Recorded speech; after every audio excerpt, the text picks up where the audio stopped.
जय शिवराय सर्वांना. हे बघा, आपलं कोंबड्याचं शेड होतं. यूट्यूबवर बघून आपण कोंबड्याचं शेड मारलं. हे बघा, भांडे बी अजून असेच आहेत. भांड्याचे पण पैसे निघले नाही आपल्याला.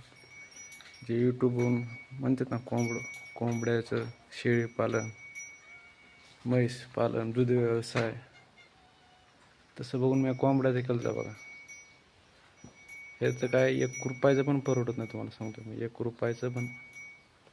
ते यूट्यूबवाले नुसते फेकाफेकी करतात. एका खुर्चीवर बसणार, नुसते फेकाफेकी करणार. एवढे पैसे राहिले, तेवढे पैसे राहिले. काय कुसळ बी राहत नाही. तुम्हाला सांगतो, कालच एक जण आला होता भांडे घ्यायला.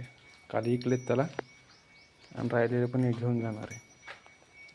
असे कित्येक पोर्टे फार्म आहेत तुम्हाला सांगतो की जे बंद पडलेले आहेत.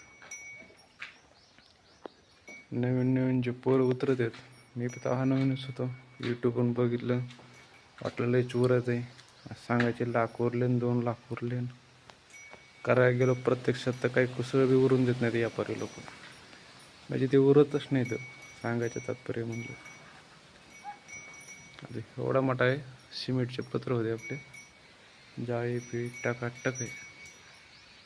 नुसती फेकाफेकी करते ते यूट्यूबवर, इंस्टाग्राम, फेसबुक, जिथं काय असं का नुसतं फेकाफेकी. ही शेळी पाळन, दूध व्यवसाय, नुसतं बोलणं तेवढंच आहे. जेवढं बोलतात काही त्यांची कमाई दुसरीच असते. पण हे नुसते व्हिडिओ काढण्याच्या नादात फेकाफेकी करतात नुसते. कारण की ती कमाई सगळी त्यांची व्हिडिओची असते, आणि ते चालायचं म्हणून चालतात काही.